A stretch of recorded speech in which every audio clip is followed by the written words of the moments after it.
জি শুরু করি। হ্যাঁ, বিসমিল্লাহির রহমানির রহিম। আসসালামু আলাইকুম। উপস্থিত সাংবাদিক ভাই ও বোনেরা, আপনারা সকাল থেকে অনেক কষ্ট করছেন, ধৈর্য ধরে বসে আছেন, এই জন্য আপনাদেরকে বিশেষ ধন্যবাদ। আমাদের এখানে প্রেস কনফারেন্সে উপস্থিত রয়েছেন বিএনপি মিডিয়া সেলের আহ্বায়ক প্রফেসর মওদুদ হোসেন আলমগীর পাভেল ভাই রয়েছেন, মিডিয়া সেলের সদস্য শাহিদুল কবির খান ভাই রয়েছেন, আমাদের নির্বাচন পরিচালনা কমিটির সদস্য মুস্তাকুর রহমান ভাই। আপনারা জানেন যে ত্রয়োদশ জাতীয় সংসদ নির্বাচন এবং গণভোট আজকে কিছুক্ষণ আগে সম্পন্ন হয়েছে। আমরা নির্বাচন কমিশন, সশস্ত্র বাহিনী, অন্তর্বর্তীকালীন সরকার এবং আইনশৃঙ্খলা বাহিনী সহ নির্বাচন পরিচালনার সঙ্গে সম্পৃক্ত সবাইকে আন্তরিকভাবে ধন্যবাদ ও শুভেচ্ছা জ্ঞাপন করছি। এই নির্বাচনে সহিংসতার কারণে অনেকেই আহত হয়েছেন, নানা কারণে অনেকেই দুঃখজনকভাবে নিহত হয়েছেন। তাদের পরিবারের প্রতি সমবেদনা ও সহমর্মিতা প্রকাশ করছি। আমরা দেখেছি নির্বাচনকে বিতর্কিত করবার জন্য গতকাল রাত থেকেই বিভিন্ন জায়গায় যে সহিংসতা, কারচুপি ও কালো টাকার মহোৎসব হয়েছে, তার প্রেক্ষিতে যারা নিরাপত্তার দায়িত্বে ছিলেন তারা অত্যন্ত গুরুত্বপূর্ণ ভূমিকা পালন করেছেন। জনগণ ঐক্যবদ্ধভাবে প্রতিরোধের দৃষ্টান্ত স্থাপন করেছে, অনেক জায়গায় এই ধরনের অপপ্রয়াসকে রুখে দিয়েছে। বিএনপির সঙ্গে প্রতিপক্ষ রাজনৈতিক দলের যে দৃশ্যমান বিশাল পার্থক্য রয়েছে, সেটিকে প্রতিহত করাই ছিল গতকাল রাত থেকে আচরণবিধি লঙ্ঘনের মূল উদ্দেশ্য। সেজন্য ভোটারদেরকে হুমকি প্রদানের মাধ্যমে নিরুৎসাহিত করে ভোট কেন্দ্র থেকে দূরে রাখার একটি অপচেষ্টা করা হয়। এই দুর্ভাগ্যজনক ঘটনাগুলো যদি না ঘটতো, হয়তো ভোট কেন্দ্রে ভোটারের উপস্থিতি আরো বেশি হতে পারত। আমরা দুঃখজনকভাবে দেখেছি অনেক জায়গায় আজকে আগে থেকেই সিল মারা ব্যালট পাওয়া গিয়েছে, জাল ভোট দেওয়া হয়েছে।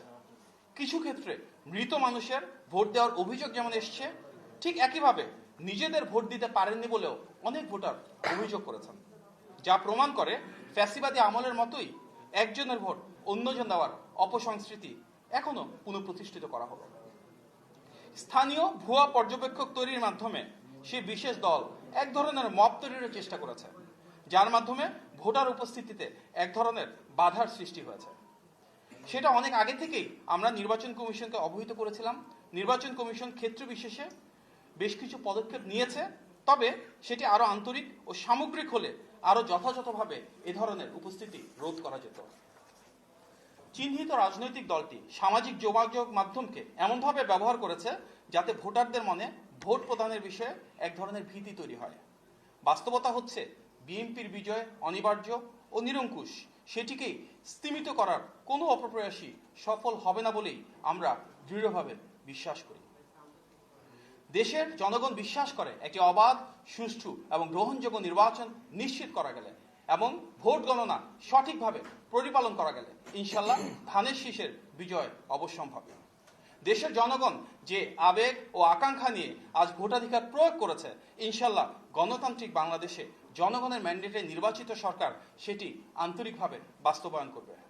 গণতন্ত্রগামী জনগণকে উদাত্ত আহ্বান জানাই আমরা, ভোটের ফলাফল নিশ্চিত করার পূর্বে কেউ ভোট কেন্দ্র যেন ত্যাগ না করেন এবং বিএনপি এবং অঙ্গ ও সহযোগী সংগঠনের যারা নেতৃবৃন্দ নির্বাচনের দায়িত্বে রয়েছেন তারা যেন গণনা ও ফলাফল ঘোষণার সময় সেখানে উপস্থিত থাকেন, যেন কোনো ধরনের অসঙ্গতি তৈরি করা না হয়। আমরা দৃঢ়ভাবে বিশ্বাস করি ধানের শীষের জোয়ারে বিএনপির বিজয়, গণতন্ত্রের বিজয় নিশ্চিত হবে ইনশাল্লাহ। বাংলাদেশের বিজয় আসন্ন। আপনাদের সবাইকে ধন্যবাদ। আসসালামু আলাইকুম।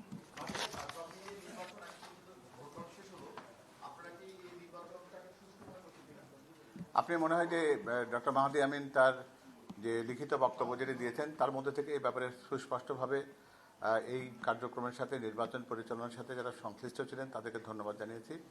আপাত দৃষ্টিতে সেই ক্ষেত্রে আমাদের অবস্থানটা খুবই পরিষ্কার যে আমরা মনে করি যে নির্বাচনের প্রক্রিয়ার একটি অংশ এখনো বাকি আছে, সেটি হচ্ছে গণনা, এবং তারপরেই বোধহয় প্রকৃতপক্ষে মতামত দেওয়া হলে সেটি হবে প্রকৃত মতামত।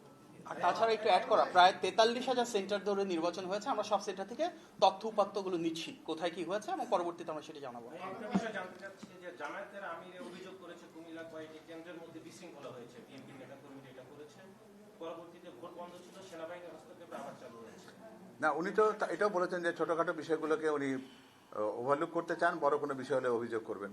আমার মনে হয় যে নির্বাচনের ক্ষেত্রে বাংলাদেশের ইতিহাসে বা বাংলাদেশের নির্বাচনের ঐতিহ্যে এরকম সাময়িকভাবে ভোট গ্রহণ স্থগিত থাকা এবং পুনরায় চালু হওয়ার এই ব্যাপারটি নতুন কোনো সংস্কৃতি না, সুতরাং এটি উল্লেখ করবার মতো কোনো বিষয় বলে আমরা মনে করি না। তবে আমি একটু অ্যাড করছি, আমরা কিন্তু একটু আগে যে কনফারেন্সটা করেছিলাম বিকালে সেখানেও বলেছি কুমিল্লার মুরাদনগর, নোয়াখালী, হাতিয়া এবং বেশ কিছু জায়গায় অনেক অসঙ্গতি রয়েছে, সেগুলো নিয়ে আমরা পরে বিস্তারিত আলোচনা করব। সামগ্রিকভাবে 300 আসন এবং 43,000 কেন্দ্র থেকে প্রাপ্ত পূর্ণাঙ্গ তথ্যের উপর ভিত্তি করে। আপনারা অভিযোগ করলেন যে এর আগেও মৃত ব্যক্তিরা ভোট দিচ্ছে, এরকম অভিযোগ ছিল, এবারও আপনারা বললেন যে মৃত ব্যক্তিরা ভোট দিচ্ছে। এটার বিষয়ে সুনির্দিষ্ট কোনো তথ্য আপনাদের কাছে আছে? সুনির্দিষ্ট তথ্য, যেহেতু আপনারা অভিযোগ করছেন যে মৃত ব্যক্তিরা ভোট না, এই ব্যাপারে অভিযোগটা আমাদের কাছে এসেছে। সেই অভিযোগটা আপনারা যদি জানতে চান তাহলে আমরা এই ব্যাপারে সুনির্দিষ্ট যে তথ্যটি আছে সেটা আপনাদেরকে পরে সরবরাহ করব। আপনারা এখানে বলতে পারেন যেহেতু অভিযোগটা আপনাদের কাছে সরাসরি আসছে এবং আপনারা অভিযোগটা উপস্থাপন করেছেন। না, আমরা এই অভিযোগের ব্যাপারটি যেটি আছে, অভিযোগ তো অভিযোগই, কোনো অভিযোগের সত্যতাকে প্রমাণ করার আগে তো একেবারে জোর গলায় সেটা বলা যায় না। আমরা একটা দায়িত্ববান রাজনৈতিক দল হিসেবে আমরা মনে করি যে আমরা যে কোনো কথাই বলবো সেই কথার ভেতরে যেন বস্তুনিষ্ঠতা থাকে। এটি অভিযোগ হিসেবে এসেছে, আমাদেরকে পুরো বিষয়টাকে একটু যাচাই বাছাই করে আমাদের একটু সময় দিন, আমরা এই ব্যাপারে আপনাদেরকে পূর্ণাঙ্গ তথ্য দেবো। জামাত বলেছে তারাও আইন শৃঙ্খলা রক্ষাকারী বাহিনীকে ধন্যবাদ জানিয়েছে, ভোট সুষ্ঠু হয়েছে এটা বলেছে, আপনারা বলছেন ভোট সুষ্ঠু হয়েছে, কিন্তু ওনারাও কাউন্টিং এর বিষয়ে আশঙ্কা প্রকাশ করছে, আপনারাও কাউন্টিং এর বিষয়ে আশঙ্কা প্রকাশ করছেন। সেক্ষেত্রে এটি কোনো শেষ পর্যন্ত রেজাল্টে কোনো প্রভাব পড়বে কিনা আসলে? হ্যাঁ, খুবই গুরুত্বপূর্ণ একটি প্রশ্ন, কারণ আমার মনে হয় যে দিন শেষে ভোটাররা যে ভোটটা দিয়েছেন সেটি গণনায় তার প্রতিফলন দেখা একটা ভোটার বা একজন জনগণ হিসেবে তাদের যেমন প্রত্যাশা, একটা রাজনৈতিক দল হিসেবে আমরা এই নির্বাচনের প্রতিদ্বন্দ্বিতায় ছিলাম। আমাদেরও তো মাঠ পর্যায়ে কিছু পর্যালোচনা আছে এবং সেখান থেকে আমাদের একটা সুস্পষ্ট ধারণা আছে যে আমাদের নির্বাচনের প্রত্যাশিত ফলাফল কোনটি।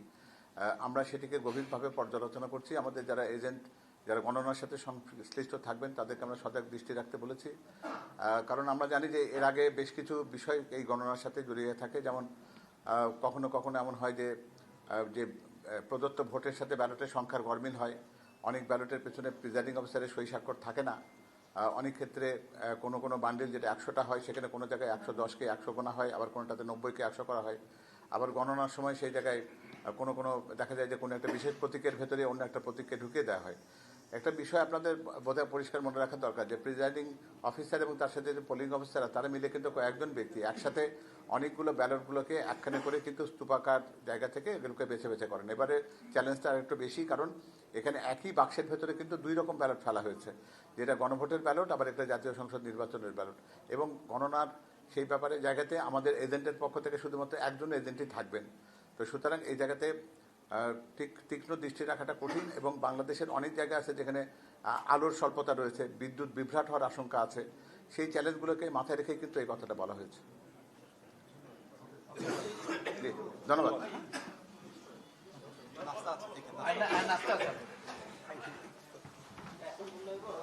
আপনাদের জন্য রাস্তা আছে।